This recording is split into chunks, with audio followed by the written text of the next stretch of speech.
प्राचीन जमाने में लोग चिरमी या गुंजे को हाथ में पकड़ के प्रार्थना करते थे। कहते हैं कि इसको हाथ में पकड़ने से हर इच्छा पूरी होती है। जिस जगह लोगों ने पुखराज पहन के वो काम नहीं करते और दुखी हुए हैं, या मानक या प्रवाल मोती या कोई भी रंग का पन्ना नीलम ये जहां काम नहीं किया, उससे ज्यादा पावरफुल ये चिरमी लाल गुंजे को, पीले गुंजे को, ब्लू गुंजे को, हरे गुंजे को काम करते मैंने देखा है।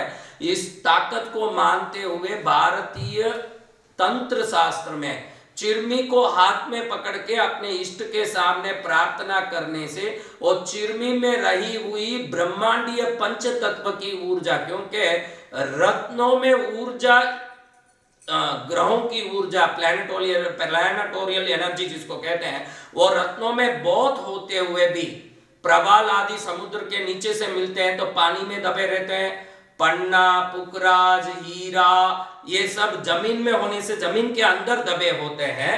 तो इन दोनों को आकाश तत्व नहीं मिलता। पृथ्वी के अंदर वायु तत्व जाता है और समुद्र के अंदर वायु तत्व जाता है। आकाश भी पृथ्वी के अंदर ही है। आकाश, पृथ्वी के कणों में आकाश तो है, लेकिन डायरेक्ट सनलाइट जिसको कहते हैं, पूर्ण आकाश की प्रकृति, उसको नहीं मिल पाता।